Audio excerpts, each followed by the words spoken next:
This is my audience.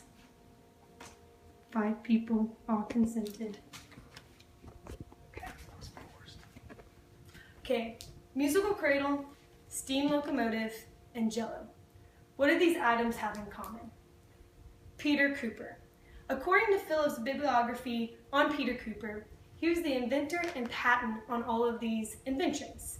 Now, the most well-known invention he ever created was the Tom Thumb, which was the first steam locomotive.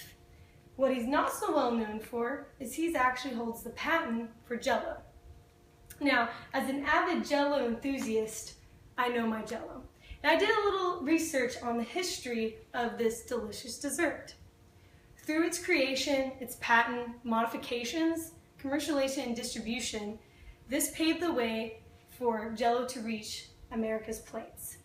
Now I want to take a step back and see where Jell-O actually came from and what is it made out of. Now, according to the Jiggly History of Jell-O, which is a website by Blitz, Jell-O is actually a protein, which is gelatin. It comes from the bones of animals. And how they made this is that they would get the bones and they would boil in water for a really long time. Once they boiled it down, they would take the bones out and they would strain the liquid and then they would let it solidify. Once it solidified, they would add a little flavoring and that made the dessert.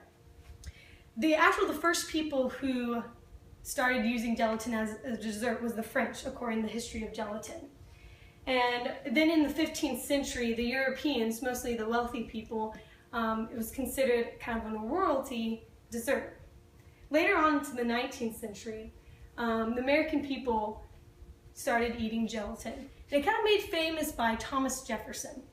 He used it a lot during parties and social occasions, and so it started gaining popularity. And like I told you earlier, gelatin is a really long process to create. The more popular it became, the more needed to be produced. So there was a need for it to make a more efficient and easier way to create this product. And that is where Peter Cooper comes in. He figured out a more efficient way of creating gelatin. He called it the portable gelatin. And so what he did is he created it into a powder form. And what he would do is that you just add hot water, and that was it. It would create the dessert gelatin. Now, he didn't add any flavorings to it, so he didn't do much with it. And he had a lot more inventions going on, so he had this patent back in 1845, but he didn't do anything with it. So finally, he sold it to someone else, and they were Pearl and May Waite. And they first started their business in cough syrup and laxatives, but it wasn't working out. So they bought the patent for this portable gelatin, and they modified it. They got creative and they started adding flavors to it. They knew a lot about syrups, so they added that syrup flavored, and the first flavors were orange, lemon, strawberry, and raspberry. So they made that, and May White actually came up with the name Jell-O, and that is what we call it today. Now, unfortunately, the Waites didn't have really the funds or the capabilities to distribute or market Jell-O. So they had to sell it back in 1899 to Frank Woodward, who was actually a famous manufacturer in that day. Frank had a little problems too trying to get Jell-O started. It was very slow business and he almost sold it for $35 to someone else. Fortunately for him, they didn't take the deal. So what he did was in 1904, everything changed and he hired William Hummelbaugh. And what William did is he really marketed Jell-O. He distributed across the nation and made sure that everyone knew that it was a product that you needed in your household. He even made the slogan, America's favorite dessert, and it actually became true.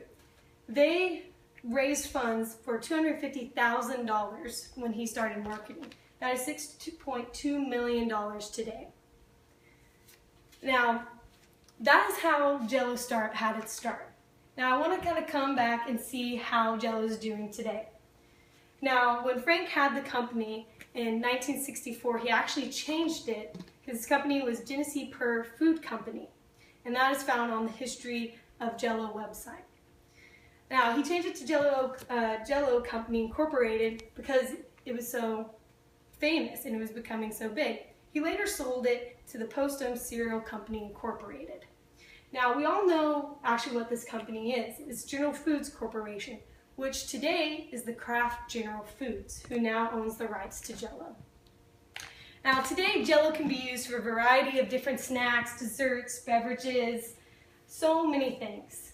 A few examples: pretzel Jell-O salad, a Jell-O cream cake, strawberry Jell-O pie, so many options. You can even, one of the most famous ones nowadays that people use during holidays is a cranberry sauce, which is a mixture of pineapple, cranberry, apple, and a Jell-O flavor. Now, you can find all these different recipes at Tip for Junkie by Bernaco website and see all the different recipes that you can use Jell-O for. Now, you know the history of Jell-O, probably everything you need to know about Jell-O. And I hope you have a little lesson too in it. The long and unlikely story of Jell-O led its place in food history. Now, even if you don't like Jell-O, I hope you appreciate the journey that it had to go through. From the 15th century to 1904, it took determination and effort to mold gelatin into what Jell-O is today. It took the initiative and mind of Peter Cooper.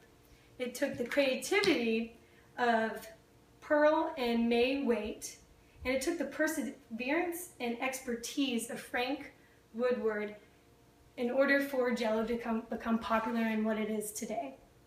So what I want you to live here today is don't give up on your dreams or ideas, even if it's just a silly one like Jell-O. Don't give up and keep acting for it, and you might just need a little jiggle to get it started. And they're all still here. Yeah! Oh my God! And those are my note cards. And nothing on the back.